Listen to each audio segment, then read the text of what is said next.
Herzlich willkommen, liebe Zuseherinnen und Zuseher. Mein Name ist Lisa Valentin und ich bin jetzt ein paar Tage in Italien, sozusagen Gastmoderatorin bei Bella Italia TV. Und wir spazieren gerade gemeinsam durch den wunderschönen Park Vella d'Oro. Jetzt stellt sich natürlich die Frage, was werde ich die nächsten Tage machen? Und die Antwort steht hier drinnen.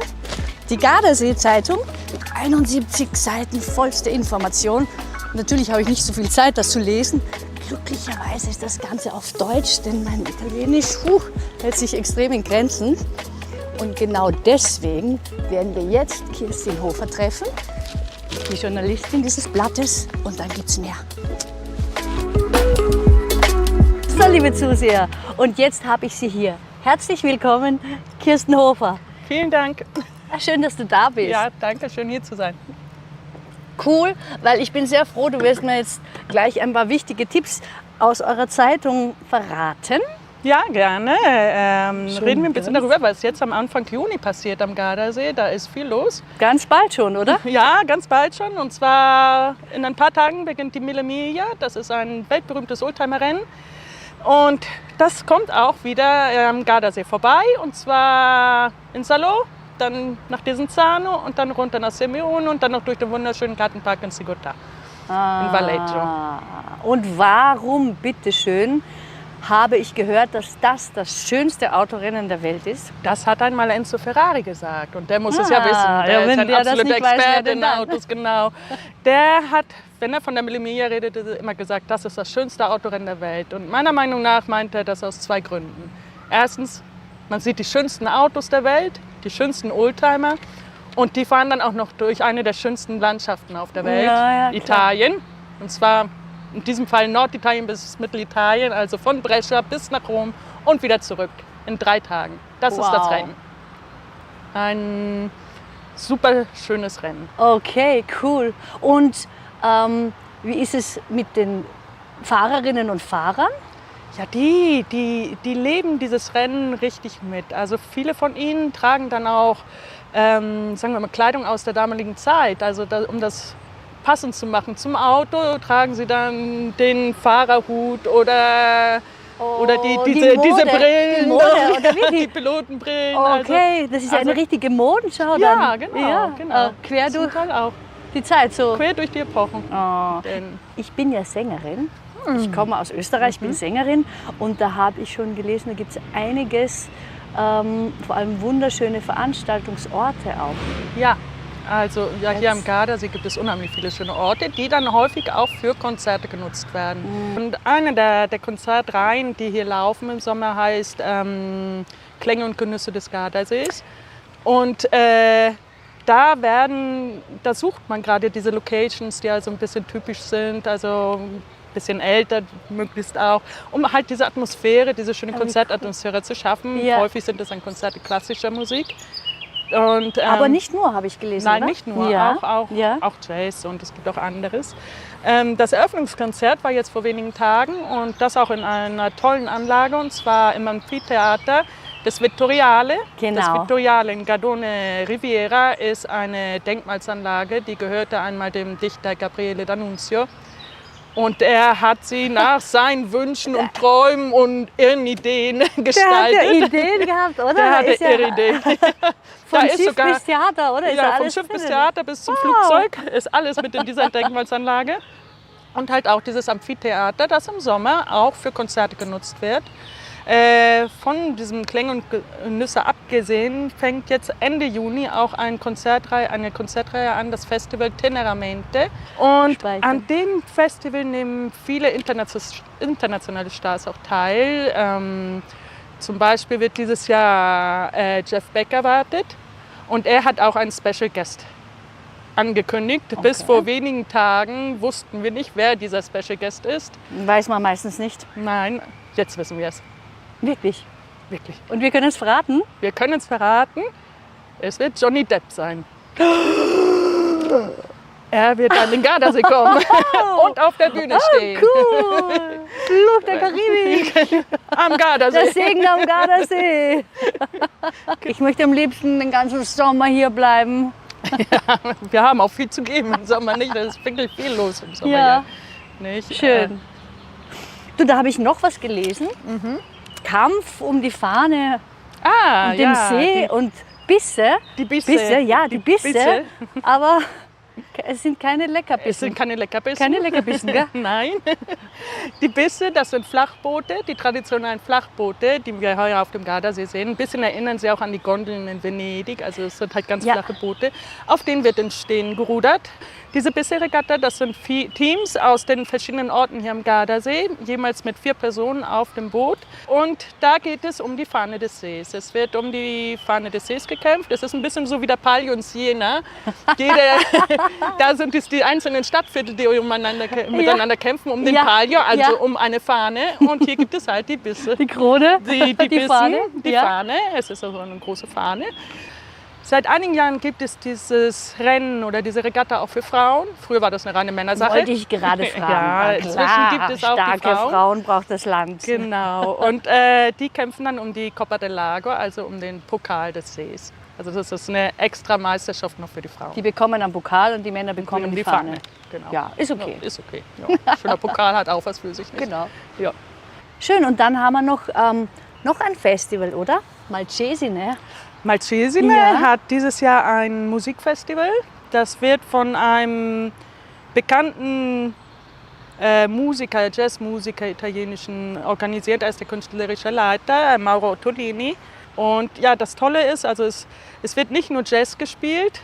Es ist ein Monat ein bisschen mit dem Jazz gewidmet. Dann gibt es aber auch Rock'n'Roll und auch ein Liedermacher ist dabei. Das heißt, man kann natürlich auch abshaken dort, oder? Ja. Tolles Erlebnis einfach. Genau, es ist wirklich für jeden was dabei. Wenn wir einen Abend mit klassischer Musik haben, dann haben wir am Abend danach den Jazz oder den Pop. Also es gibt wirklich viel. Ja.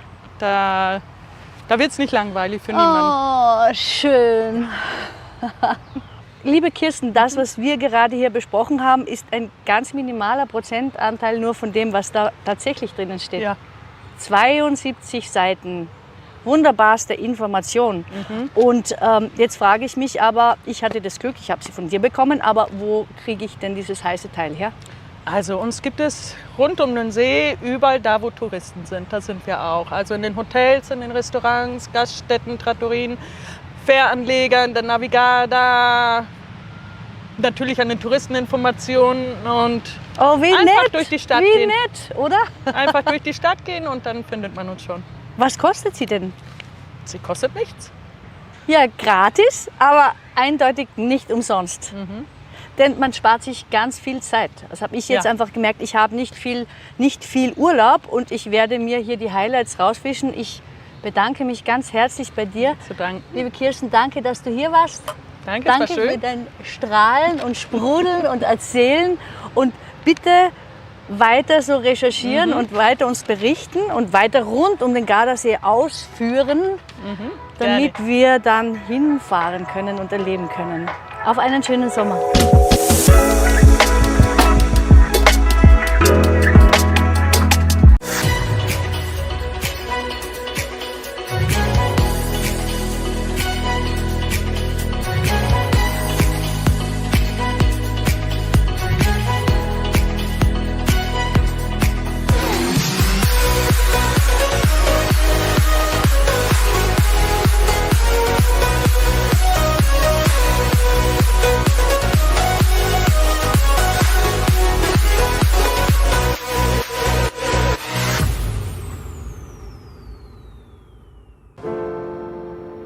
Hello, I'm Carisa, Mexican and Italian with my heart. Came to Italy, followed by love for sport and outdoors. In Garda Lake, I have found stability for all my emotional sense. Every time I practice an activity, I put my heart, followed by determination and passion, with a daily achievement of love and comfort. Join me. I will lead you to a fascinating world of surprises.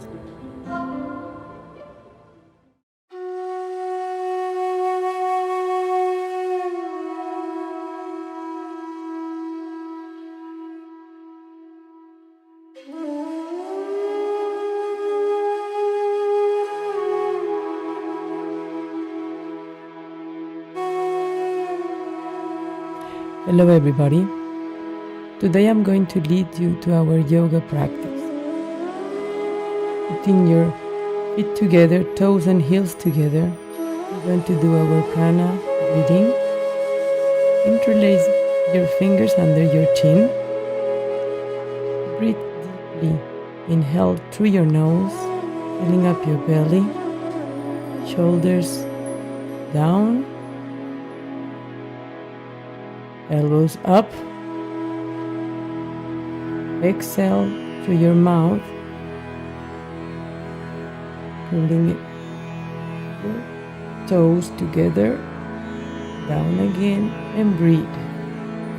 Breathe deeply to the count of 10 times each breath, always leaving your shoulders down, elbows up, touching the shoulders in front of you, letting your head behind, and slowly closing your shoulders ahead. Focus on one point in front of you and breathe. Put your hands together above yourself, interlace your fingers again. Move slowly side to side. Always standing with your feet together. Let your head behind of you, going slowly with your arms. Straighten your back. Bend your knees. Relax your head. Breathe. Stretch again your legs. Hands together. Go back up. Inhale and exhale. Up. Second round of prana breathing. Interlace your fingers again. Do it slowly. Breathing from your belly. Shoulders down, elbows up, head behind. Come back in front of you and breathe.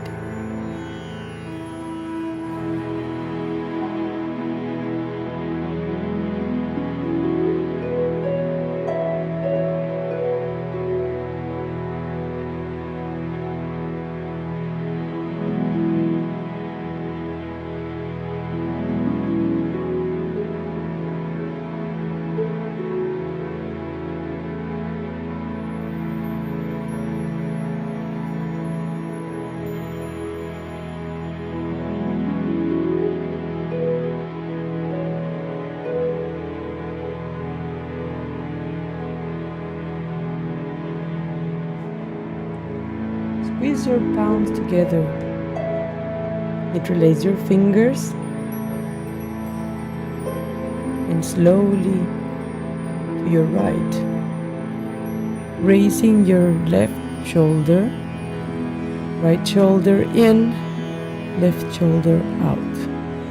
Stretching your elbows. Stretching your legs, breathing from your belly. Inhale from your nose, exhale through the mouth. Raising your chin. Constantly your chin. Stretching the elbows, stretching the knees, and breathing.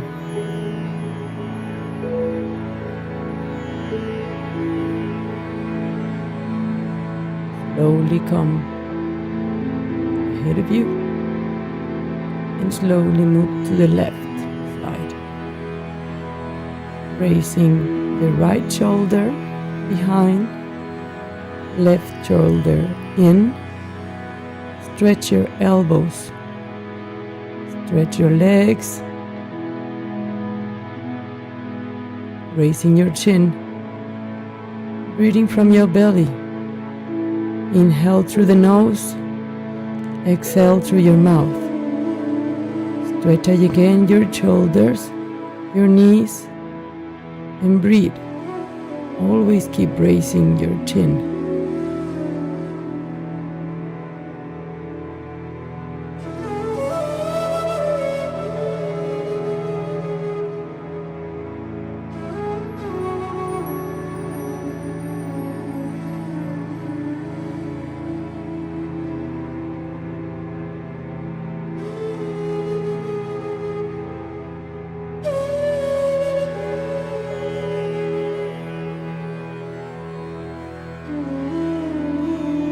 without bending your arms, without bending your knees, stretching your body from your toes to your hands.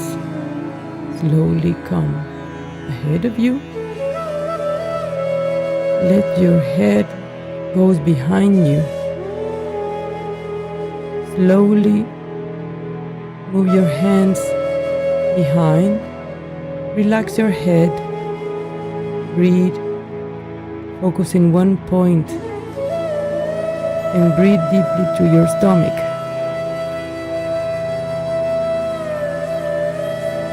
Matching your lower back.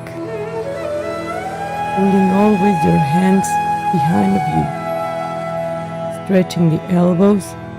Stretching the knees. Let your head come down a little bit more. Always stretching your back. Breathing deeply to your stomach.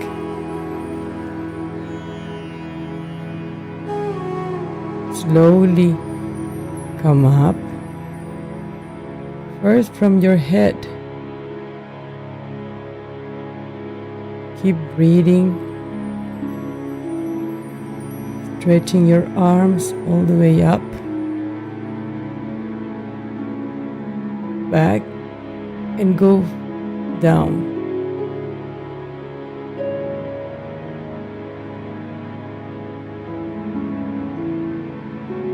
Pushing your heels to your fingers, pushing your legs to the ground, stretching your legs, pulling with your arms all your body, touching with your nose and your knees together, eyes wide open. Breathe deeply through your belly, pushing always your heels down to the ground, raising your hips, and always touching with your nose, your knees, and breathe.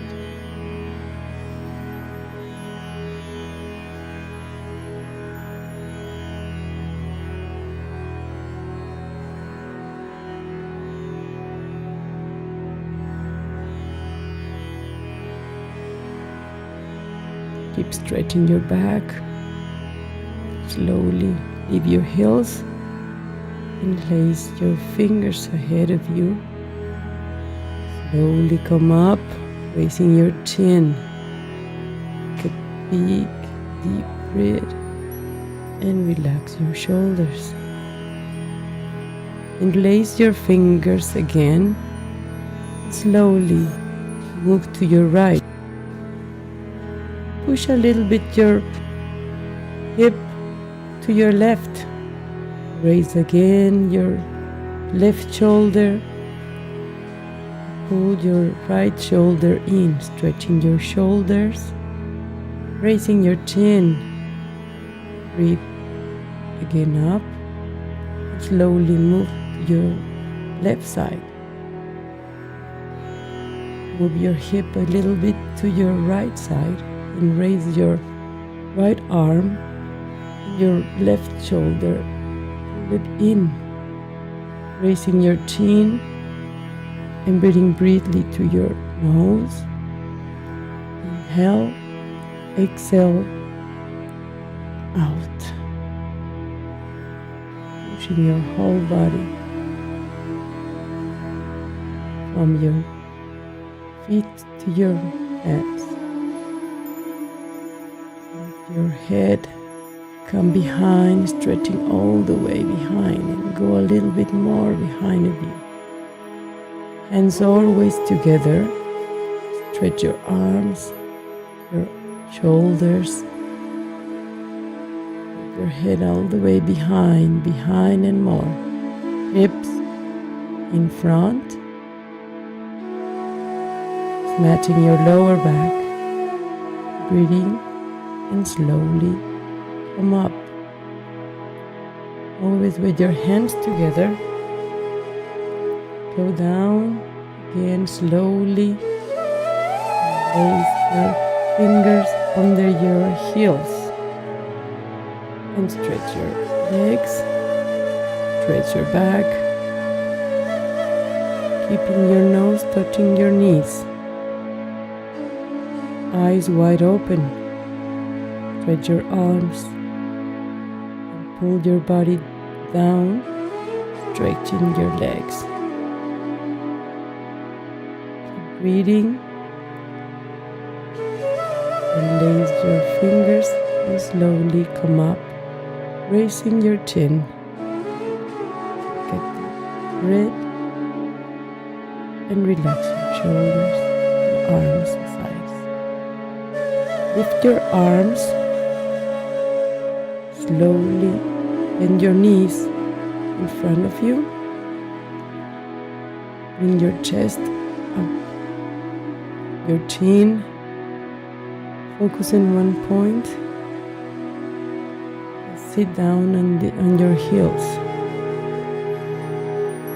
Sit down and breathe deeply through the belly, raising your chest, relaxing your arms.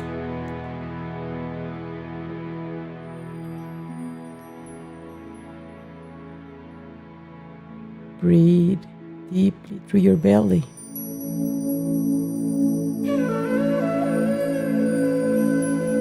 Arms remain always parallel to the floor.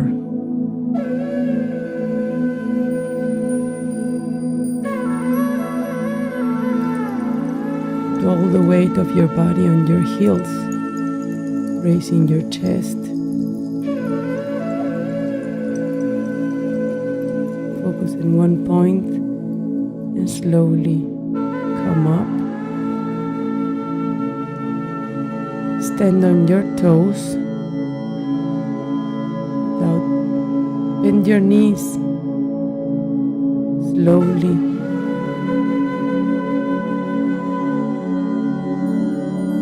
Till you sit on your toes, raising always.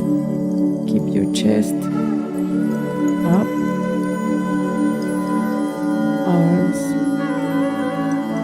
parallel to the floor.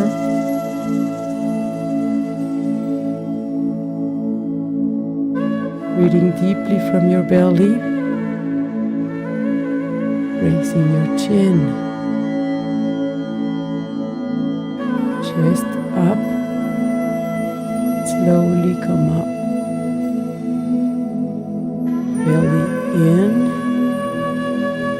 breathing deeply from your belly, come down again.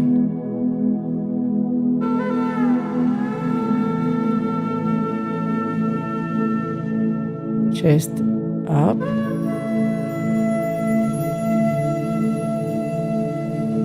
Sit down on your heels.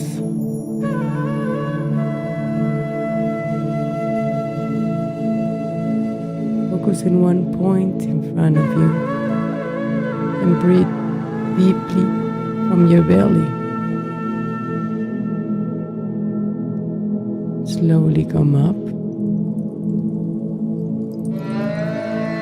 Stand again on your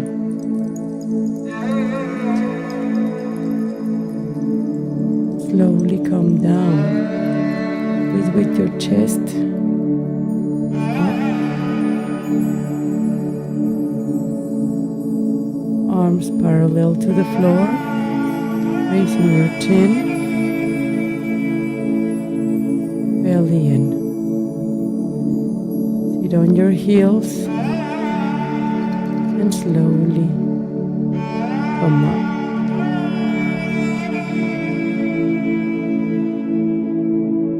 Take a deep breath and relax your arms aside of you. Cross down your elbows, bringing your right elbow down. Put your hands together. Sit down, raise your right leg, bring your right leg in, twist it into your cup, pushing your elbows down and your hands together,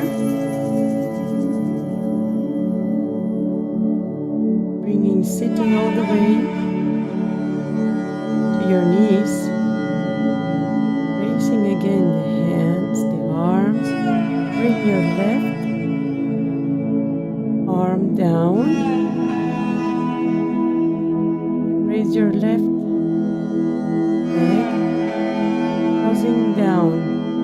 feet to your calf or blocking just the leg over the right leg.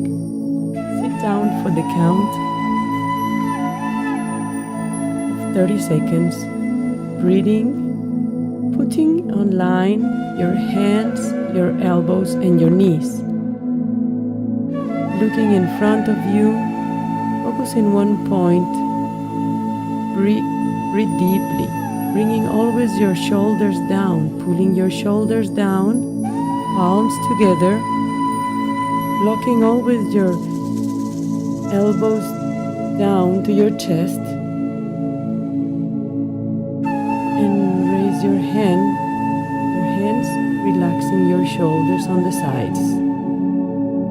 Again, cross your elbows down, bringing your right elbow under your left, palms together, lock your elbows in front of your chest, sit down, bring the right leg, cross your feet next to your cup, lock it,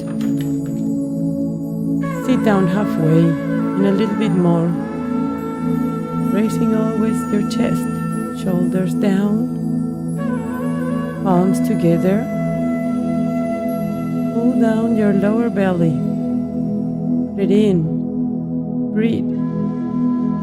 Bring your arms down by your sides. Down. Line your knees, your elbows, and your hands. Sitting halfway. Your feet. Raise again your arms. Bring your left arm down, cross your elbows, put your hands together in front of your nose, sit down, raising your left leg, crossing your feet to your right calf, lock it there. If you cannot twist it all the way, you just have to leave it there, sitting and breathing deeply. Putting your hands, your elbows and your knees on a line. Focus in one point in front of you and breathe.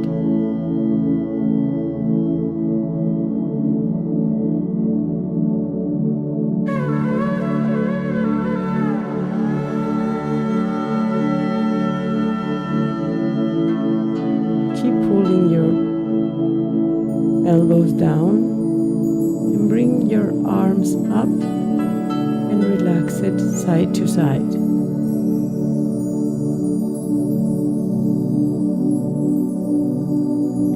Lock your left leg, your knee straight. Bring your right leg, interlace your fingers under your knee.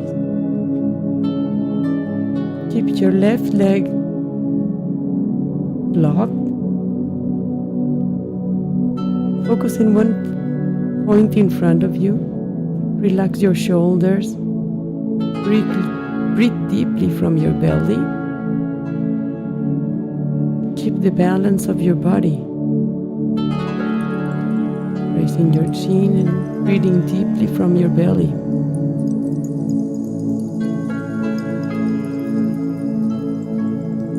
Change your leg. Lock your right leg. Right knee must be straight all the way behind.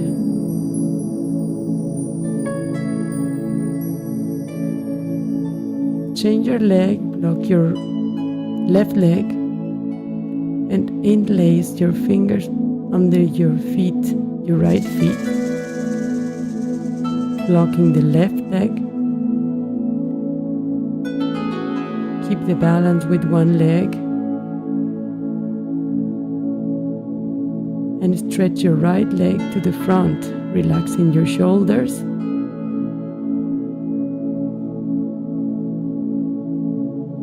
Change your leg, breathe deeply from your belly. Relax your head, your shoulders. Focus in one point in front of you.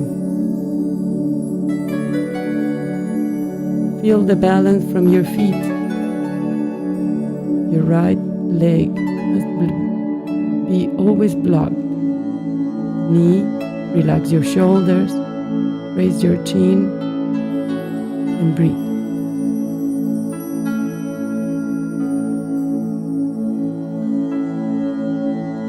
Raise your left arm. Take your ankle from the inside. Grab your ankle. Keep the left leg blocked. Knee must be straight. Raise the right leg little by little as you keep your shoulders up, chin up, stretching all your back. Lift your right leg little by little, breathing deeply from your belly.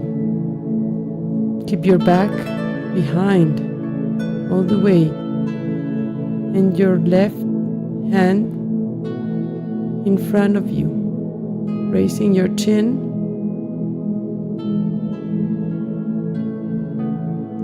Breathing deeply from your belly, blocking your knee, raising the leg, focusing one point in front of you. Change your leg, block the right leg, stand still, and from the inside of your leg, pick up your left ankle. Raise your left leg little by little. Keep your right hand in front of you. Your head always raising your head, your chest. Block the right leg.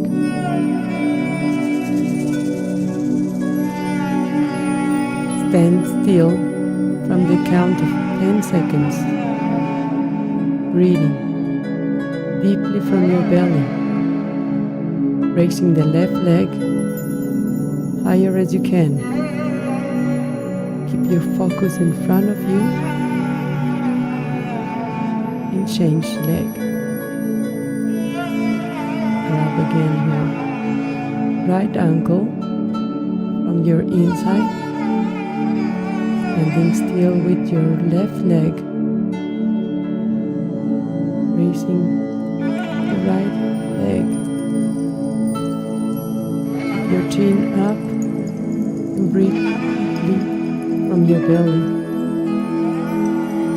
Stand still for the count of 5 seconds.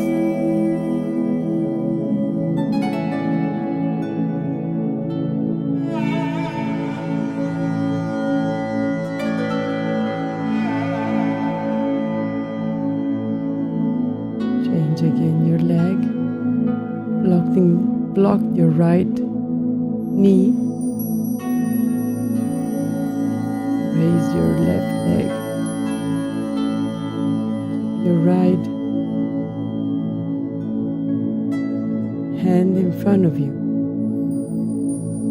Your chin up. Breathing deeply from your belly.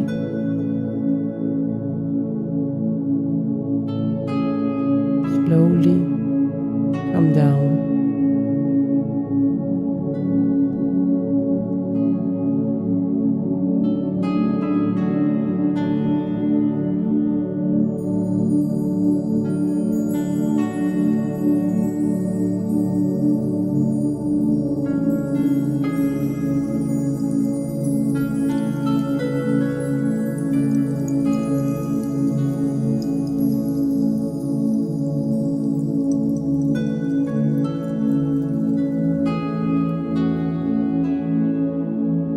Always focus in one point in front of you.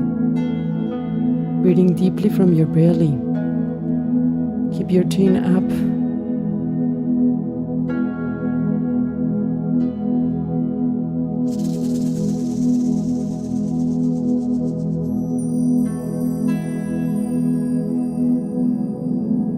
change leg to the count of 20 seconds, raising, pushing a little bit harder in the second round. Raising your chin, breathing from your belly. Lock the leg where you're standing. The knee must be blocked, and all the balance that you keep comes from your feet. Back and relax your face, relax your breast, relax your shoulders.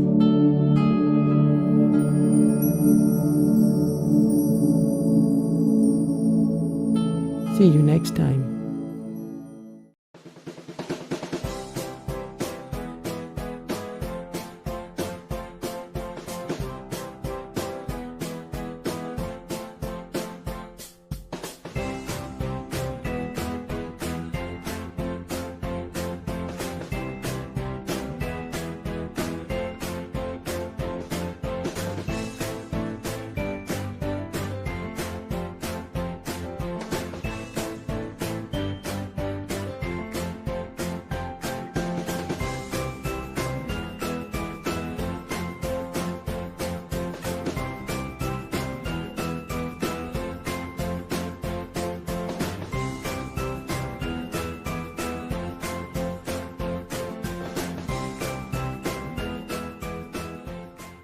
Ja, liebe Zuschauer, hier sind wir wieder im deutschsprachigen Programm von Bella Italia und diesmal aus Chisano, aus dem schönen Park des Villa d'Oro. Und bei mir ist jetzt Kirsten Hofer von der Gardasee-Zeitung. Hallo Kirsten. Hallo Jöran. Schön, dass du hier bist. Ja, Chisano, da bist du sicherlich schon einige Male gewesen, oder? Ja, mit Chisano verbindet mich auch eine persönliche Erinnerung, denn Erzähl. hier habe ich vor rund 20 Jahren meine Hochzeitsfeier ausgerichtet. Von daher verbindet mich es ein bisschen mit diesem Ort Chisano. Ja, und da du ja sicherlich noch verheiratet bist, Ja. Sicherlich auch nicht negativ. Nein. Ja, lass uns mal reinschauen in die neue Ausgabe Ja. der Gardasee-Zeitung. Sie ist ja Gerne. jetzt gerade auch frisch aus der Druckerpresse raus. Der Monat Mai, der ist ja so prädestiniert für die Ausflüge rund um den Gardasee. Ja, der Monat Mai ist der ideale Ausflugsmonat, denn die Temperaturen sind geradezu ideal. Es ist nicht mehr kalt, es ist noch nicht zu warm und von daher kann man gut mit dem Fahrrad das Gebiet erkunden oder zu Fuß, wandern in den Bergen, auf dem See unterwegs sein mit den Schiffen. Ja, das oder habt mit ihr den ja auch, Booten. glaube ich, dazu habt ihr ja auch eine Story, ne? Mit der Navigard. Ja, mit der Navigarda, das ist das öffentliche Schifffahrtsunternehmen des Gardasees und das hat nicht nur normale Linienverbindungen, sondern bietet auch sozusagen kleine Ausflugstouren an. Da gibt es zum Beispiel Ausflugstouren, die vom Süden des Sees bis zum Norden gehen. Dann hat man Landgang, dann steigt man wieder ein in die nächste Fähre und fährt weiter zum nächsten Ort. Also da haben wir 2 Vorschläge in unserer Zeitung diesmal. Also ist ein Tipp. Ist ein Für Tipp. alle, die den See mal vom See aus erleben wollen. Das ist nämlich was anderes. Es ist was Besonderes. Gerade im Monat Mai.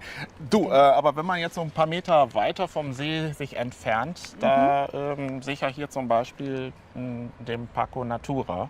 Ja, der Parco Erzähl mir Natura davon Viva. mal was. Das ist ein zoologischer Garten, der sich auch für den Artenschutz einsetzt, ganz stark.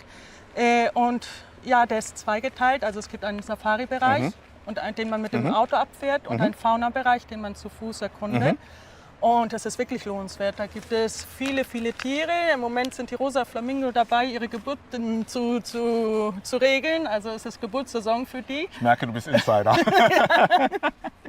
Und von daher, also es ist ein spannender Besuch. Okay. Wunderschön. Ja, aber auch gerade jetzt, wir stehen ja hier in der schönen Villa d'Oro und es ist ja eine blütenreiche Zeit. Ja. Der Gardasee hat ja so einige botanische Gärten. Ja, es gibt einige, die wirklich schön sind. Einer von ihnen befindet sich am Westufer in Gardone. Er nennt sich Hellergarden, weil er bis vor kurzem im Besitz des Künstlers André Heller war. André Heller. André Heller, genau. Okay. Der ist auch noch künstlerischer Leiter oder Direktor des Gartens, soweit ich weiß. Und in dem Garten, das Besondere in dem Garten ist, dass da nicht nur eine große Vielfalt an Pflanzen aus aller Welt zu finden ist, sondern auch Kunstinstallationen, Statuen von Keith Haring, also von modernen Künstlern, aber auch von etwas Älteren, sagen wir mal. Dann vor kurzem wurde von den neuen Besitzern eine Statue von Renoir gekauft und die ist jetzt auch in dem Garten zu finden. Andere Gärten rund um den See gibt es natürlich auch noch. Zum Beispiel in Seenähe befindet sich der Sigurtar-Garten. Eine riesige Gartenfläche, wo man den ganzen Tag verbringen kann. Oder man fährt auf den Baldo, auf den Monte Baldo. Da gibt es Novezina mit seinem botanischen Garten. Also man hat wirklich die Qual der Wahl. Die Qual der Wahl. Ich höre das gerade so bei dir raus. Letztendlich, wenn man sich ein Ziel vornimmt, dann hat man ja so vieles zu entdecken so auf der viele, Strecke alleine schon. Ja, Ne? genau. Ja, heute Morgen habe ich es mal endlich wieder geschafft, Sport zu machen am Gardasee. Und was mir aufgefallen ist, ich bin da nicht der Einzige. Nein. Der Monat Mai ist prädestiniert für Sport am Gardasee, oder? Ja, der Monat Mai ist sicher einer der Monate, genauso wie dann im September. Einer der Monate, wo besonders viele Sportler hier zu finden sind. Viele Biker, viele Radfahrer. Und natürlich auch viele Wanderer oder auch einfach nur spazieren gehen am See ist einfach was Tolles.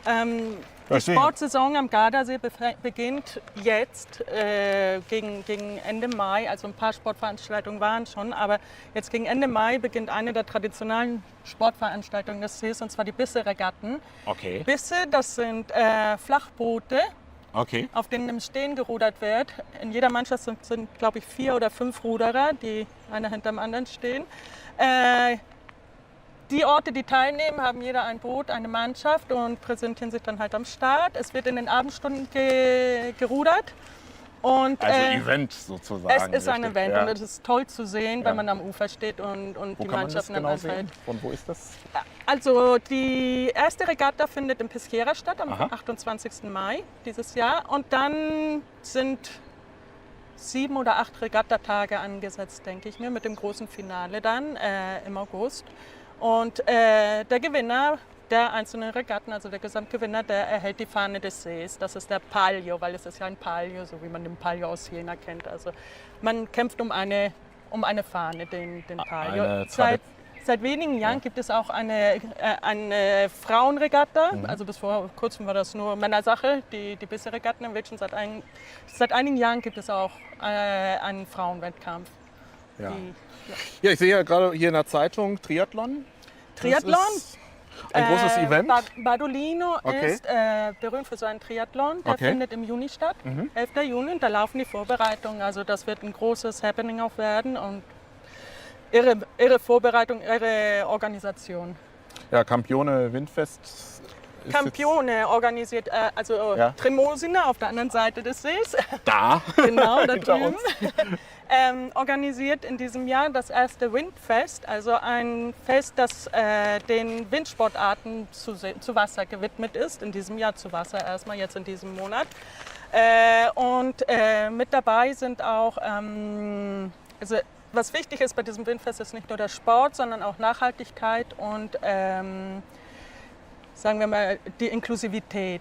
So wird einer der wichtigsten Gäste auch ein holländischer Kitesurfer sein, der nach einem Motorradunfall nur im Rollstuhl sich fortbewegen kann, aber er ist Kitesurfer, also das macht er trotzdem. Es ist beeindruckend, ihm dabei zuzusehen. Und der wird auch dabei sein, also das Mitte Mai mal nach Tremosine fahren. Ja, der Monat, der ist vollgepackt mit großen Events. Über mehrere Events haben wir ja beim letzten Gespräch vor wenigen Wochen gesprochen. In Verona. In Verona. Da haben wir ja über die Veranstaltung in der Arena di Verona gesprochen. Ja, die Arena ist ja nicht nur das Opern. Mekka für die Opernfans, sondern inzwischen auch für die Rock- und Popfans aller Welt.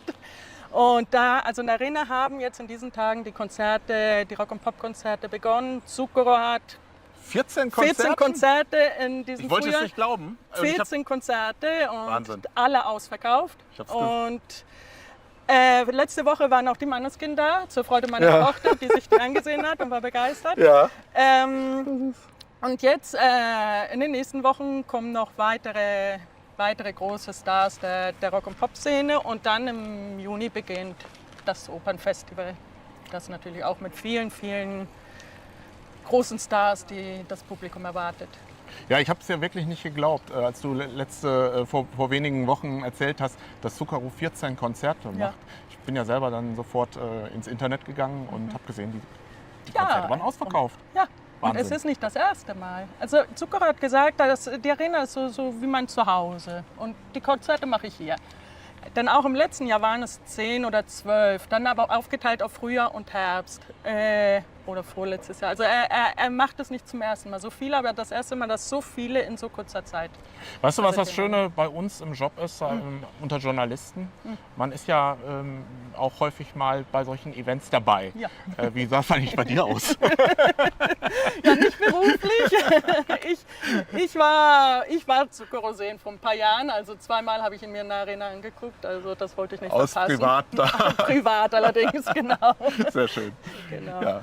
Ja, du, es ist ja auch neben Musik so einiges im Sommer, was zum Beispiel die Sommerspiele angeht. Ja, also theatermäßig. in Verona gibt es, sagen wir mal, 2 große Open-Air-Theater. Also das große ist natürlich der Arena und dann gibt es noch ein kleineres, das ist das Teatro Romano, das Römische Theater an der Edge. Okay. Wunderschön, mit einem kleineren Fassungsvermögen natürlich.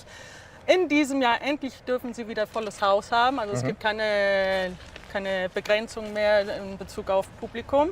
Und in diesem Jahr, wie in jedem Jahr, ist ein Shakespeare-Festival vorgesehen.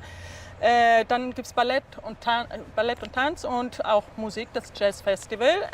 Beim Ballett ist einer der großen Events sicherlich Eleonora Bagnato, die Prima Ballerina, die lange in Paris gearbeitet hat. Und jetzt tritt sie mit einer Giulietta-Version im Teatro Romano auf, zusammen mit ihrer Tochter. Ja, wenn wir in die Gardasee-Zeitung, zweite Ausgabe schauen, dann möchte ich natürlich eine Sache auf jeden Fall erwähnen, die Ausstellungsempfehlungen, die ihr dieses Mal drin habt. Ja. Was kannst du uns davon berichten? Ja, es gibt verschiedene Ausstellungen, nicht nur am See, sondern auch in Verona. Eine der Ausstellungen, die sicherlich schön sind, ist in Simeone. Die Ausstellung nennt sich A Big Book und wird im Palazzo Callas Exhibitions präsentiert. Bei der sind viele ist das eine Fotoausstellung zum Thema Gardasee, sagen wir mal. Denn in Simeone werden jedes Jahr 3 bis 4 Fotowettbewerbe organisiert. Und so hat die Stadt immer einen großen Fundus von Fotos. Und die Siegerbilder werden häufig präsentiert, dann thematisch in dieser Ausstellung. Es ist wirklich eine tolle Ausstellung, die lohnenswert ist zu sehen. In Desenzano hat man sich hingegen der Street Art gewidmet und einige Werke von Banksy ausgestellt. Okay. Und Street Art bedeutet ja eigentlich auf der Straße. auf der Straße, ja, aber die ist im Schloss, in der Burg. Also ein bisschen edler, sagen wir mal. Also die edle Street Art Ja, hier am Gardasee. nun haben sie nicht die Burg angemalt, ne, Gott sei Dank, sondern sie haben Werke von bekannten Street Art Künstlern da präsentiert. Ja, du, es macht immer wieder Spaß, sich mit dir zu unterhalten, natürlich über die nächste Ausgabe. Wann kommt die nächste auch raus? Das nächste kommt Anfang Juni. Juni? Anfang Juni, ja. Also werden wir uns dann spätestens Anfang Juni hier wiedersehen. Ich freue mich schon mal drauf. Juni sehen wir uns wieder. Und liebe Zuschauer, das waren jetzt sicherlich so viel Informationen und alles das können Sie jetzt nachlesen in der neuen Ausgabe der Gardasee-Zeitung. Es lohnt sich und damit gebe ich ab und schönen Urlaub hier am Gardasee.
Buongiorno amici und herzlich willkommen im deutschsprachigen Programm von Bella Italia. Und bei mir im Studio ist Sarah und Patrick. Und was euch beiden mit diesem Gardasee hier, wo wir gerade stehen, verbindet, das schauen wir uns jetzt mal an.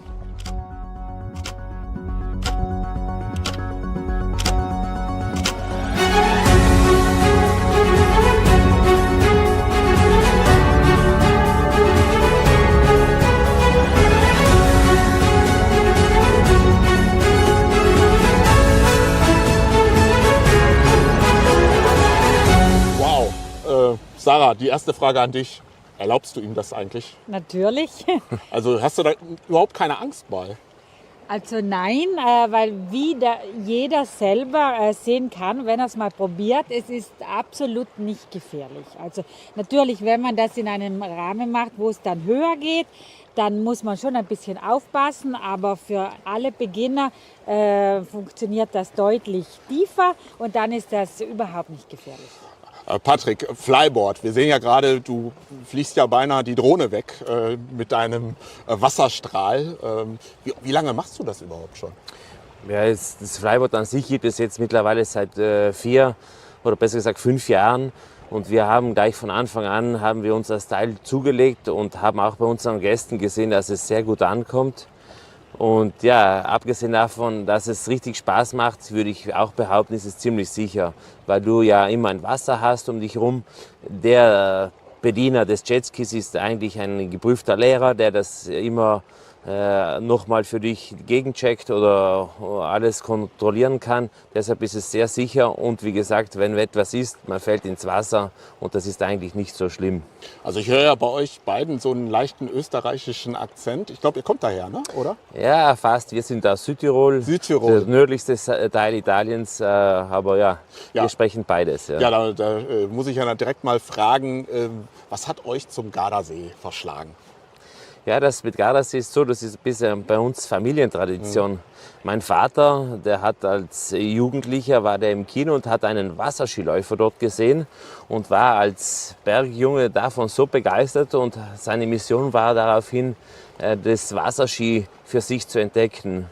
Und ja, als ich geboren wurde, quasi vor 40 Jahren, wurde ich hier schon auf den Gardasee in den Wassersport eingeführt. Also du hast im Grunde das Laufen gelernt auf dem Lago de Garda sozusagen, ja, oder? Mit 20 Monaten, ich konnte da gerade laufen, bin ich schon das erste Mal Wasserski gefahren.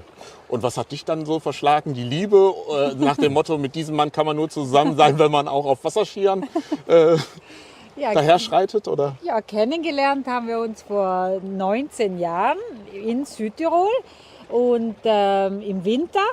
Im Sommer war er ja am Gardasee und dann, als der Frühling kam, hat es geheißen, so, entweder kommst du mit an den See oder leider sehen wir uns nicht mehr. Und dann habe ich mich entschieden, mit zum Gardasee zu kommen und seitdem passt das. Ja, Patrick, du machst das ja nicht, oder ihr macht das ja nicht nur als eigenes Hobby, sondern ihr habt ja auch mittlerweile eine Schule und beziehungsweise bei euch kann man das ja selber ausprobieren. Erzähl mal davon.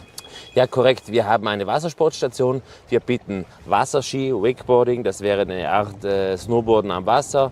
Dann haben wir die ganze Fun-Geschichte mit Tubes, Parasailing und wie gesagt auch das Flyboard im Angebot. Und das kann bei uns jeder ab 5 Jahren lernen. Und ja, nach oben hin keine Grenzen. Wir hatten auch schon Kunden, die waren mit 85 Jahren bei uns im Parasailing-Schirm drinnen. Deshalb. Okay, also wenn ich jetzt zum Beispiel dieses Jahr, das wäre ja mal so eine Challenge 2022, zum Beispiel das Gleiche machen möchte, was wir gerade im Film gesehen haben, was schätzt du, wie lange brauche ich dafür? Ja, gerne, Jürgen, das ist überhaupt kein Thema. Du musst zu mir kommen mit einer Badehose, mit einem Handtuch und dann den Rest bekommst du für uns. Sicherheitsausrüstung, eine Schwimmweste. Und dann gibt es am Strand eine kurze Einweisung, die dauert so um die 5 bis 10 Minuten und dann geht es auch schon direkt ins Wasser. Und im Wasser, würde ich mal schätzen, so wie ich einschätze, nach 2-3 Minuten stehst du bereits schon über dem Wasser, beziehungsweise du fliegst selbstständig übers Wasser. Also Sarah, du bist jetzt die Zeugin.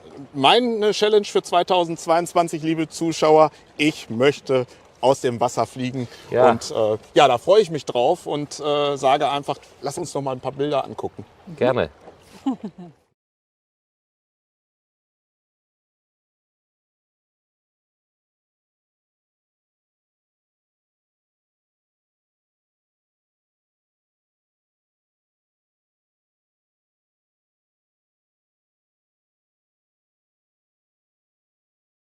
Ja, liebe Zuschauer, das sind Bilder und Sarah und Patrick. Ich habe ja gerade, während wir die Bilder sehen konnten hier, habe ich ja auch noch auf deinem Handy gesehen, dass du da ein ganz spezielles Foto hast. Kannst du mir das mal eben kurz hier rüber schicken? Ja, Dann sicher. würde ich das gerne mal gleich Ich leite einspielen. dir das gerne weiter. Ja, genau. Also das bist du. Wie alt bist Das du bin da? ich da, 20 Monate. 20 Monate. Ja. Also das heißt, du hast, bevor du laufen konntest, eigentlich schon auf den Wasserskiern gestanden. Korrekt, das war im Jahre 1982 und mein Vater hatte zur damaligen Zeit mit Freunden und Bekannten und auch guten Kunden eine Wette um 20.000 D-Mark laufen, Sohn? dass mein Sohn Wasserski läuft. Oh. Die Aufgabe war, dass ich 500 Meter fahre. Geschafft habe ich, glaube ich, 1,5 Kilometer. Oh, Aber und deshalb- wie viel Taschengeld hast du dann bekommen? Da wusste er das noch nicht. Taschengeld habe ich keines bekommen, aber mein Vater hat immer gut auf mich geschaut und gesorgt. Deshalb irgendwo muss es schon gepasst haben. Also mit 20.000 Mark für eine Wette mit dem Sohn Ja, das mit war 20 Monaten, Hut ab. Ja. Ja, dann wünsche ich euch beiden eine tolle Saison hier am Gardasee und wir werden uns sicherlich noch einige Male treffen, spätestens dann, wenn ich es selber versuche. Gerne. Mit 20 Monaten Wir warten auf dich. konnte ich gerade krabbeln.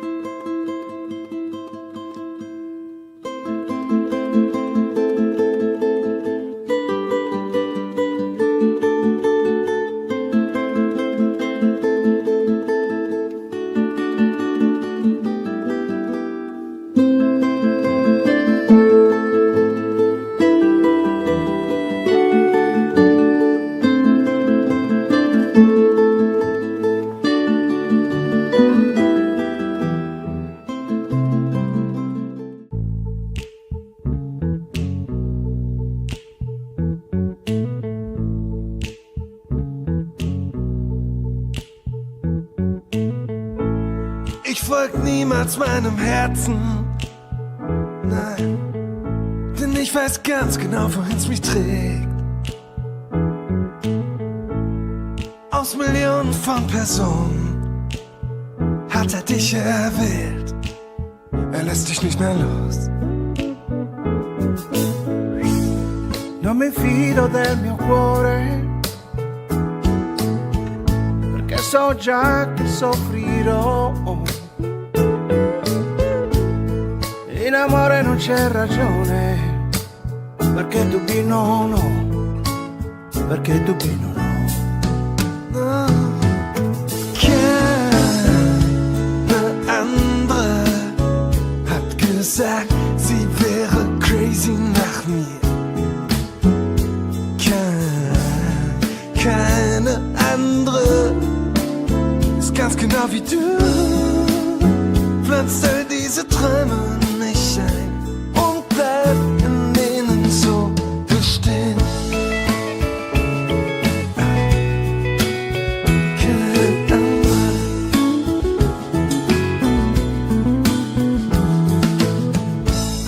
Vielleicht folge ich meinem Herzen. Vielleicht bin ich ihm längst gefallen. In der Liebe, das setzt das Hirn aus. Den Zweifel gibt es nicht. Zweifel gibt es nicht. Ma nessuna mi ha mai detto sono pazza di te. Mai nessuna è grande come te, che metti i tuoi sogni dentro i miei e riesci ad essere sempre come sei,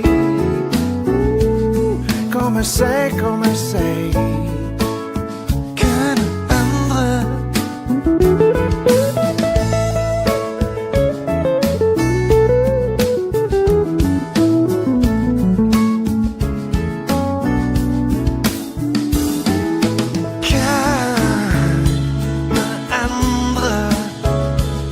Sagt, sie wäre crazy nach mir. Keine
Wo kann man am besten heiraten? In Bella Italia?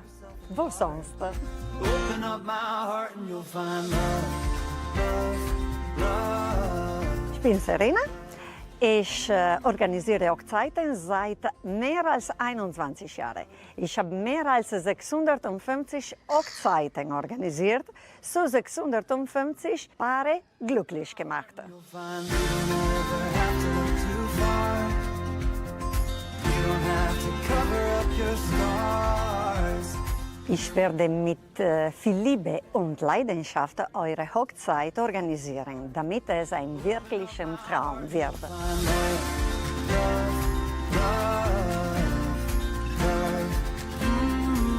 Liebe Paar, wollt ihr heiraten? Dann warum nicht in Italien, das Land der Liebe? Bewerbt euch. Ich freue mich auf euch.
Da ricordare al ritmo di queste note. Bella Italia, sì, bella Italia.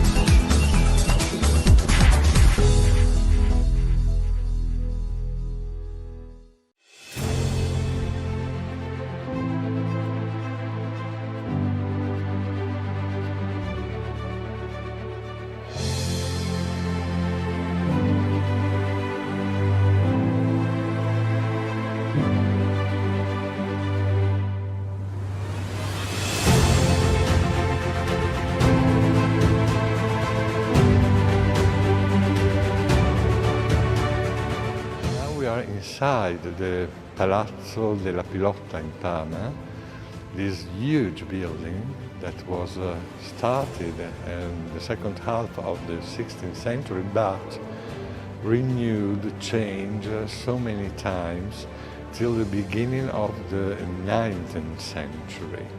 So, like in the case of this gallery, we can find a hall, a structure, belonging to the neoclassical period with columns, arches, and niches, and so on, built, realized around the gust of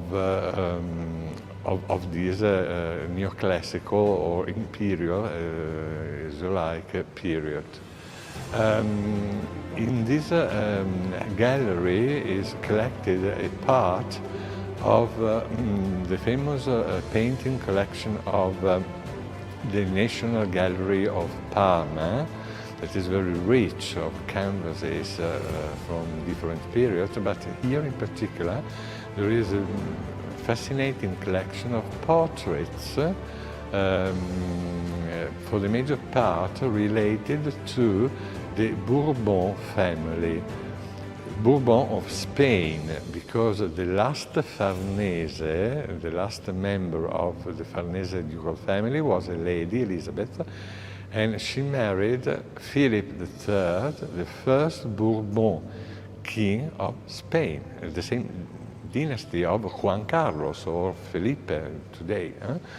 And so Parma was inherited by one of the sons of Elizabeth, and became a dominion of a secondary branch of the Spanish royal family.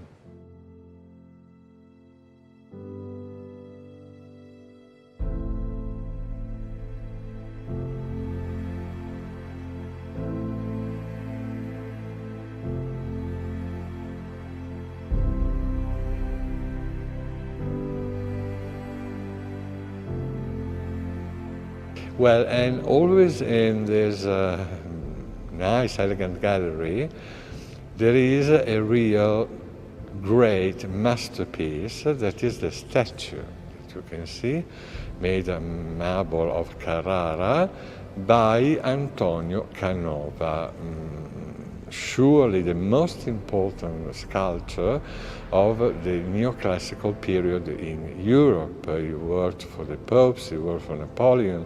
The Tsars of Russia adored to collect his creation and so on. And this is particular because the statue represents Maria Luisa of Austria, so from Habsburg, like a Roman empress, or maybe like the god Juno, the goddess, Juno, the queen of the gods, the Greek and Roman mythology.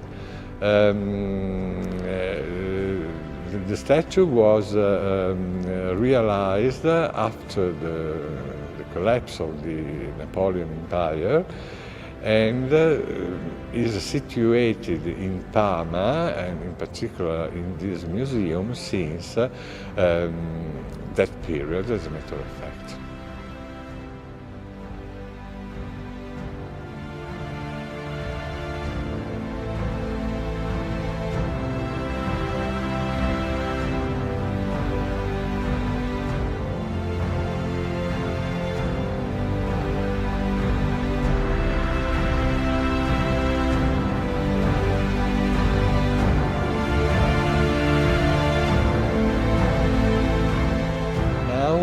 You can admire the most astonishing structure of the Palazzo della Pilotta in Parma. I mean the famous Teatro Farnese, that was the court theater of the ducal family, Farnese of course. The theater was created about in 1618, and was designed by an architect, an artist called Argenta. Pay attention, because Argenta, that was quite famous during this period, was not the traditional architect who designs churches, towers, palaces. No. He was specialized in, we can say, the ephemeros, so in beautiful things but destined to be destroyed after a brief period. So scenery, triumphal arches, statues and so on, created in very cheap material, just for, I don't know, a tournament or a big ceremony organized outside the palace, or for the entering, the arrival of important state guests like the emperor or the pope, for example. So the idea entering was of an ancient theater like in Greece or Rome, made of pure marble. And another thing fantastic was the ceiling, no longer existing, that was made with a huge fabric of cotton or silk maybe, painted to give him the idea of the free sky with clouds, with cherubs and so on, like into a Greek classical theater. And another thing, the theater was decorated with a lot of statues.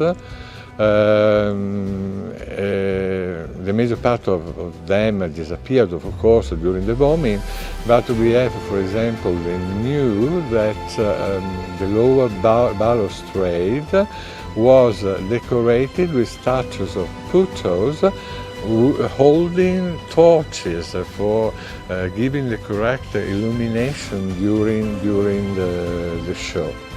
And another and the last fantastic thing is that the theatre could be filled by water. In such a way, the Farnese could organize inside the theatre the famous ship battle of the ancient Romans. Things are really unbelievable but true.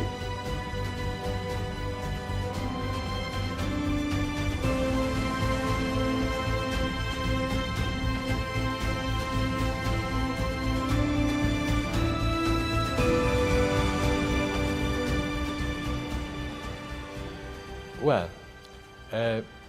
now we are in the beautiful Palatine Bibliothèque of Palazzo della Pilotta, where is organized a part of the great large exhibition that the town has dedicated this year to the ducal family. And this part of the bibliothèque is the most charming because it was organized for giving to the public the idea of the type of collectionism between the end of the 16th and the beginning of the 17th century, not only in Parma but generally in Europe.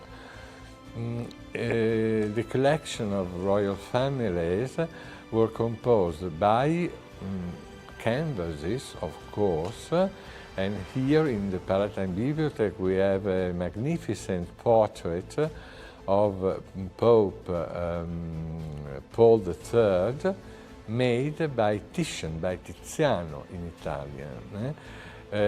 Paul III was really the founder of the glories of his family, because till Paul III, the Farnese were, yes, noble, a noble family, but of a small nobility, not very important, of the era of Viterbo, not far from Rome.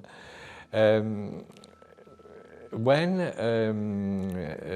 Paul III became cardinal with the name of Alessandro Farnese, the destiny of the family changed completely, because Alessandro was a very clever, also astute gentleman with a beautiful, beautiful sister, Giulia Farnese, considered one of the most fascinating ladies of the century. And he was so able to introduce the sister in the bed of the Pope reigning in this period, the terrible Alexander Borgia, the father of Lucrezia Borgia. And of course, the old Pope, the old Alexander, lost his head completely with the beauty of Giulia, and so he started to give honor, money, richness, and so on to the family.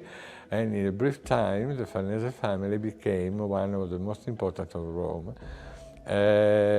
After some years, the same Alessandro was created Pope during the council, and in such a way he was able to complete in a definitely way the glory of the family, and also the history of Parma, because Parma was originally an independent commune, a free commune, but belonging to the States of the Church. And Alessandro decided to create a duchy, the Duchy of Parma and Piacenza, for his first-born son, Pierluigi Farnese. Yes, son of the Pope, most normal during the period. And in such a way started the domination of the family on this area of northern Italy. So, in this box, in this cupboard, we have a really sumptuous object, en français, a coffre, a casket, that is made of gilded silver, precious stones, well, these are fantastic. They are not pieces over glasses, but is rock crystal worked in exceptional way in Milan, because during the period the most important factory for the semi-precious stones were in Milan. And this rich object is, in a very simple way, a box for containing the real masterpiece, that is the famous tazza Farnese, in English Farnese cup. As a matter of fact, it's not a cup, it's a patera of fiale. It was a vase used during the sacrifices in the pagan, in the pagan religion. But currently the name was coppa, was cup, and is in calcedonio, so semi-precious stones with different layers of different colors that are used, that were, but also today used by the creator of cameos for obtaining the different chromatic solution of the composition. This is beautiful for two fundamental motives. The artistic value, that is terribly high, the execution of the figures in the middle that represent the glory of the empire, the richness of the empire, are made in a fantastic way with fantastic details. But the other important thing are the dimensions, because this is the largest cameo existing in the world.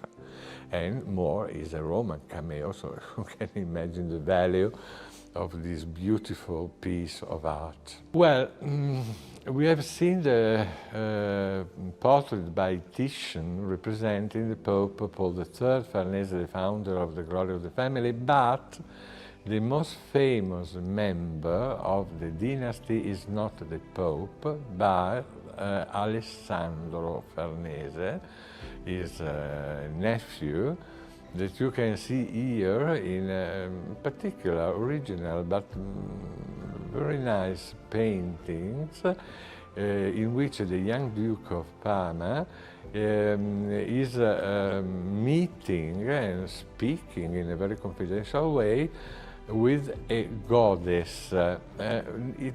She's not properly a goddess, it's the mythological representation of the town of Parma.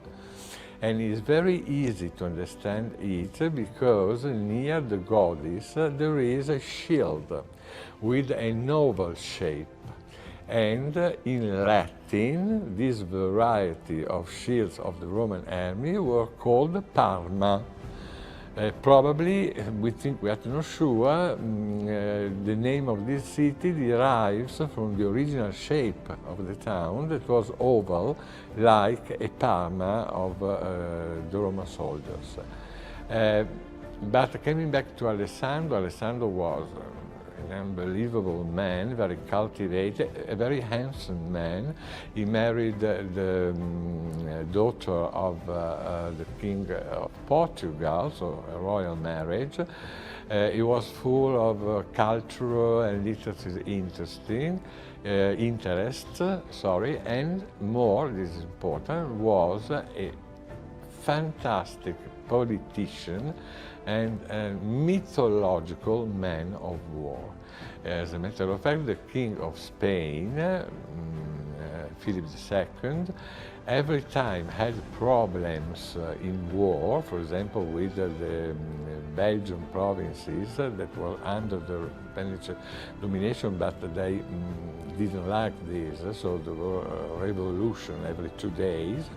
Regularly, the king, Philip II, sent the Duke of Parma to control, to solve the situation. So, really a great personage. And now, a thing that I adore, well, there is not the value of the Tazza Farnese that is without price. but is fantastic and was an object that was almost common during the late 16th century. You can see is a silver statuette representing a deer mounted by the goddess of the hunting, Diana. But in the reality is a play, for adults of course, used during the banquet. Well, it's very easy to see that there is an hole for a key, because in the reality a sort of robot. When you have used the key, you can put the statue on the table and the statue moves with a very strange movements and so on. Moves for a few minutes.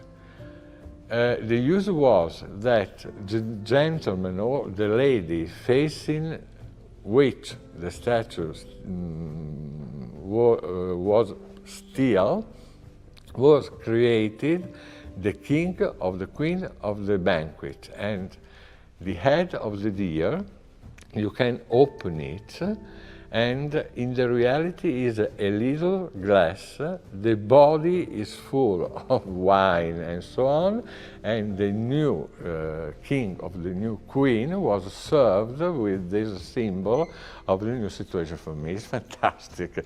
If you want, a little bit stupid, but sometimes the stupid things are the most amazing. This was the original destination of the statue of Diana.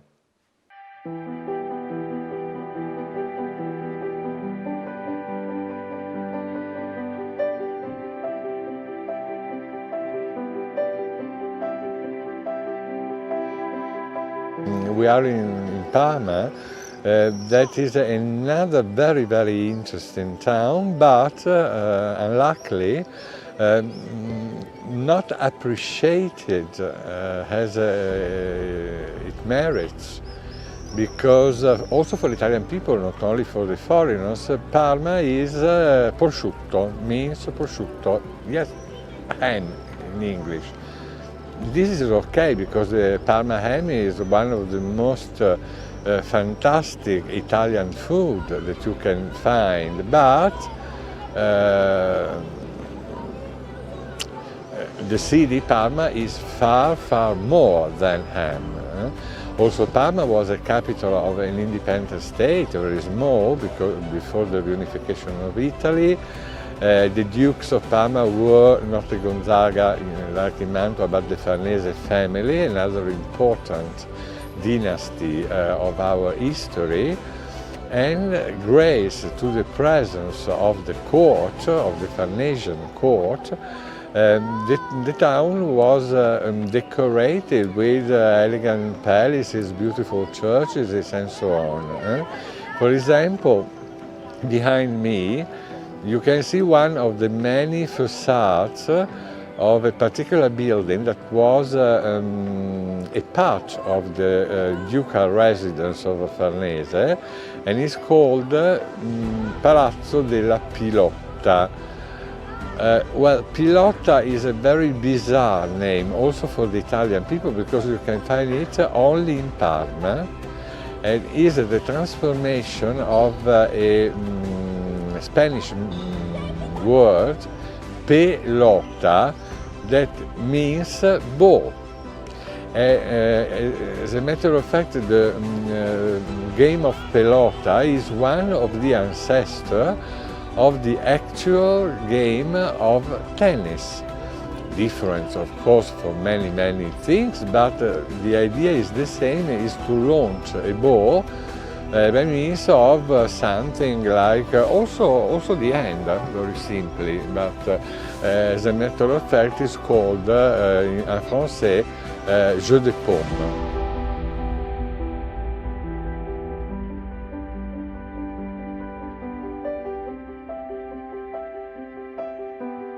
Fine, now we can have a visit of the historical medieval center of Parma, that is articulated around two famous squares.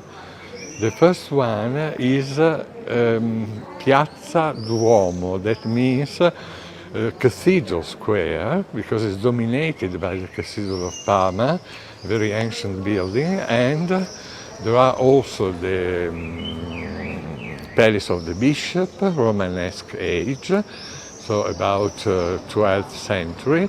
But the most important building is the Baptistry of Parma. This is the masterpiece of a great architect and sculptor between the Roman and the Gothic period, whose name is Benedetto Antelami.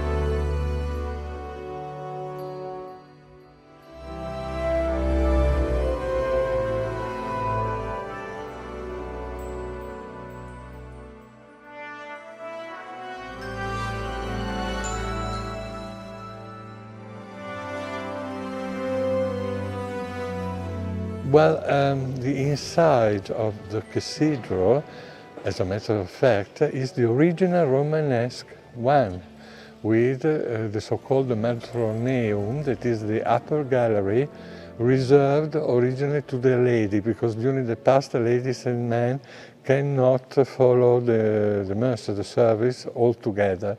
But today it's quite impossible to understand immediately that is the original medieval church, because it was covered by a series of very rich frescoes, both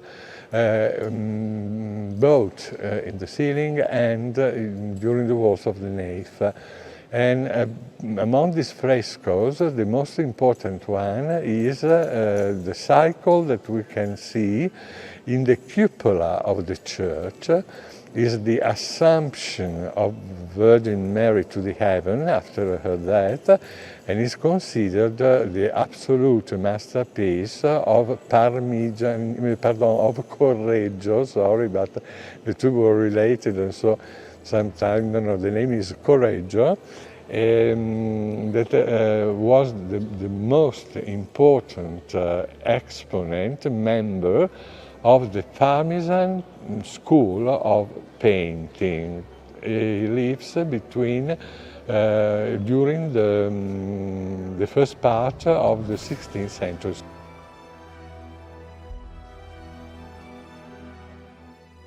So, now we can admire one of the four doors of the Baptistry of Parma, an absolute masterpiece of sculpture and architecture between the end of the Romanesque and the beginning of the Gothic period. I've already told that the name of the master was Benedetto Antelami, and the baptistry is octagonal, but not for a question of taste or fashion, no, it's a symbol, a Christian symbol, early Christian symbol, because the number 7 was a representation of a complete cycle ended and complete. With the number 8, we have the beginning of a new cycle of 7. And this is very important for the Christian baptism, because we know that with the water, the holy water, the new Christian is death to the sin, so 7, ended cycle, and is beginning a new cycle, number 8, in the grace of Christ. So in particular, this door is really fantastic, because you can see the Pantocrator, that is the Jesus Christ omnipotence in Latin, surrounded by angels, by prophets, by martyrs, and so on. An important thing discovered by my sister. My sister is specialized in the restoration of these old things. Originally, the sculptures, the reliefs, were painted with very, very lavish, lively colors, red, blue, green, gold, a lot of pure gold. But alas, the major part of this painted and gilded decoration disappeared because of weather, rain, sun, and so on. It's a pity, but originally it was in this condition.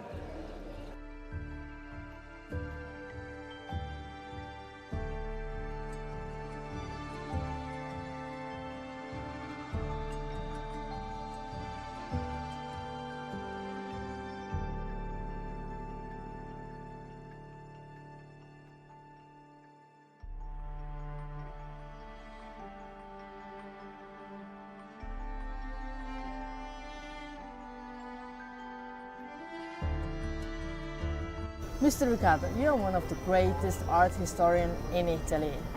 So when did you really fall in love with art? Well, thank you for the great art historian. It's really kind of you. Well, when I was really a baby, because I remember that I was about 5 years old, and for the first time my parents asked me about the present of birthday, because normally it was chosen without asking me my desires. For the first time, 5 years old, I asked the complete collection of Mozart concerts. And 5 years, which is not a normal thing for a 5-year-old child. And then, how was your? And then, well, apart from classical music, that is also today a great passion for me, in particular operas, and I act also like director for operas like Rigoletto, Traviata, and so on. Immediately after, there was a new passion that was history, but not the contemporary or 19th century. For me is a little boring, but the ancient history, so Egyptian, Greek, Romans, and then medieval period, Renaissance period, Baroque period. And I was fascinated in particular by the great figures, personages of the history, like, I don't know, Cleopatra or Nerone, Nero in English, and then the Emperor Frederick II of Sweden, Peter the Great of Russia. And so also with the help of this interest for the personages, the most important personages, also history became one of my passions. You traveled a lot, and you start traveling at 13 years old. Mm-hmm. Which is not... Yes. Well, I was really young. Sorry. Naturally, I traveled not like a tourist, but for the languages. So I spent 1 month, 2 months during summer in Great Britain or United States or France. And for me it was a very important experience and really beautiful for me, because as a young boy I had the occasion of meeting people of completely different civilization, languages, culture, a very stimulating experience for my brain. You made the experience of college, but you didn't like it? No, the college for me was really a disaster for 2 reasons. I am not a man for colleges. For me they are oppressing, sad, dark. No. I like to be free.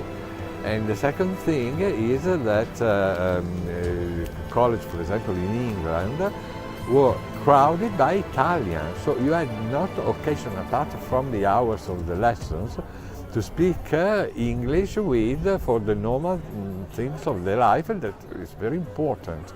So after two terrible experiences in colleges, I changed completely my destination, and I spent this cultural period only living with local family.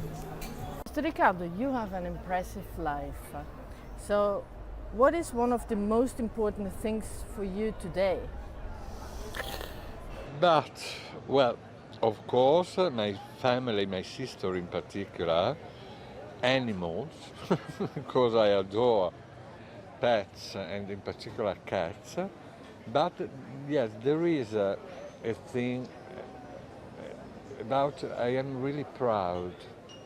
Is an activity of volunteering, better correct pronunciation. For example, in prisons, each week or each 15 days, I go to the Mantua's prisons for teaching history of art of people living in this situation, and also the criminal asylum.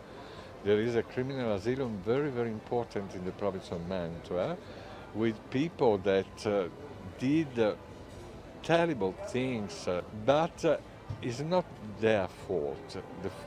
It's the mental illness that acted for them.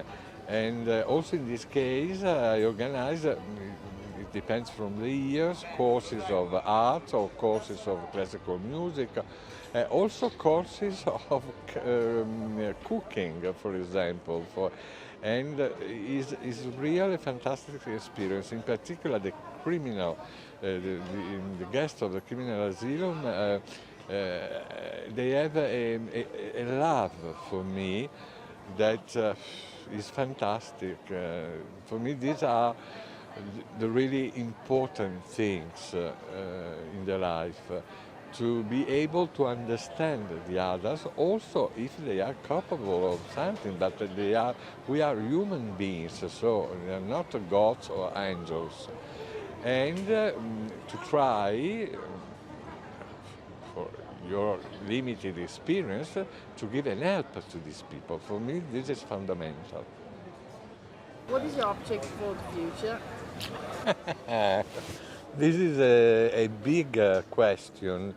The only answer is all, because I am interested in all the branches of human culture, and I never stop to study.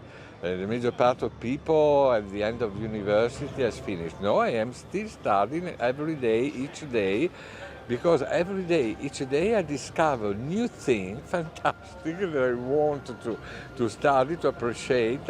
And so to live 1,000 years, but not for living stupid, but for having the time of appreciating and studying all the new things that I discover continuously.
Hello, I'm Carissa. Mexican. Hello, I'm Carissa. Mexican and Italian with my heart. Came to Italy, followed by love for sport and outdoors. In Garda Lake, I have found stability for all my emotional sense. Every time I practice an activity, I put my heart, followed by determination and passion, with a daily achievement of love and comfort. Join me. I will lead you to a fascinating world of surprises.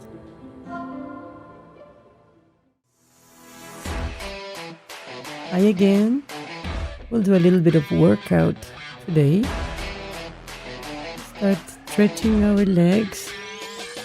Put your hands together. Bend your knees and come down 4 or 5 times. Stretch your legs again, bend your knees, relax your head, and warm up your knees.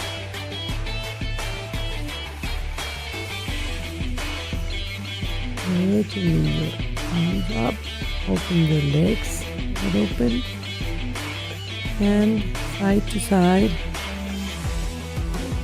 left hand, right feet, left hand. Relax your head and one knee, and stretch the arm behind of you. Raising your chin, breathing from the belly. Right hand and the opposite knee. Bend one knee with one big step. Bend the right knee and pull a little bit. Change. Wait for the count of 10-15 seconds. Breathing, reaching down to the floor.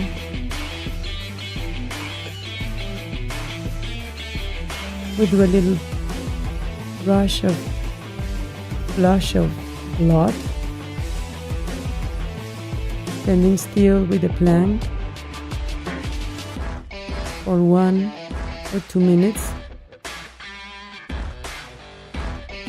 Elbows to the ground, raising your chin on your feet, and breathe. A little bit of power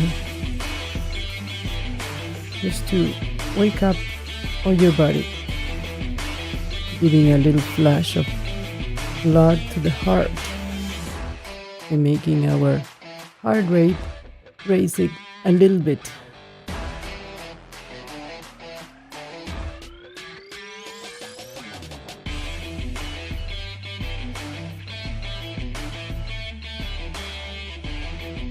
For the count of 5, 4, 3, 2, 1. Sit down to your knees, stretch your back, and relax. Relaxing your neck, breathing deeply. For a couple of seconds. Go up again. Open your legs wide open. Hands behind your neck.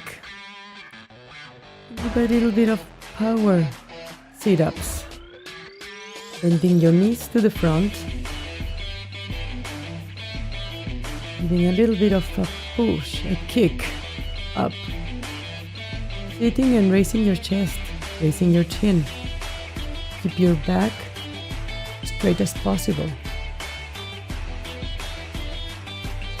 Giving it a flush for 15 counts. Go to the bar, 1 meter away. Bend your elbows. Your hands are together.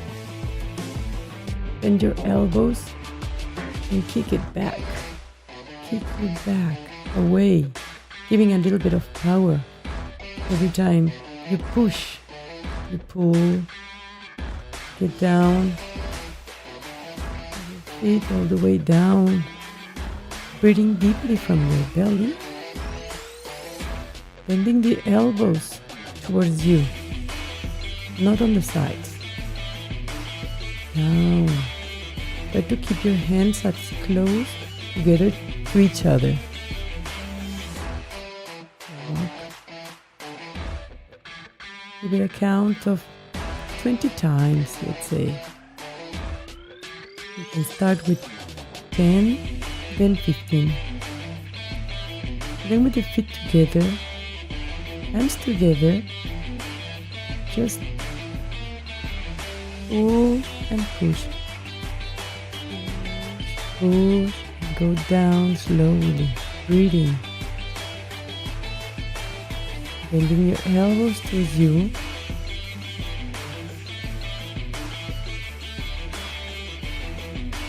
Push-ups from the bar. An easy way. Again, next to the line. Raise one leg and bend the other one. Keep your balance from the bar, standing up and raising the leg. Feet up with one leg. Do it for a count of 10 or 15 times. Give a little bit of power to the legs. Hold always to the bar so you keep the balance. Keep your back straight, chin up, change your leg and go down. Keep your leg that goes up straight and up.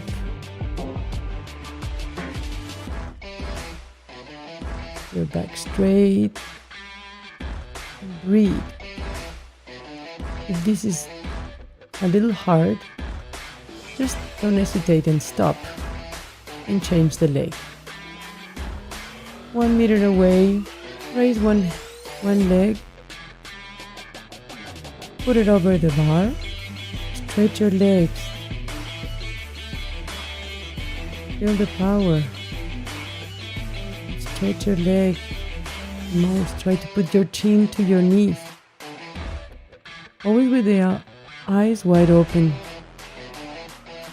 Changing again. Do it at the count of 20 seconds when you stretch. Breathing deeply from your belly. Keep your standing leg straight with the knee block. Straight again and change. Raise one leg and put your feet above the bar and stretch the quads. Stretch your leg most that you can go behind with the other leg.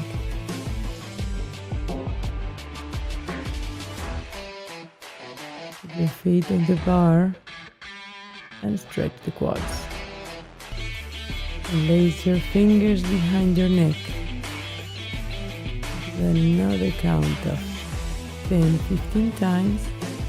Sit-ups with a power explosion. You can start your second round from here and do it each exercise for 15 to 20 times. Give it a try. And here, you're all by yourself.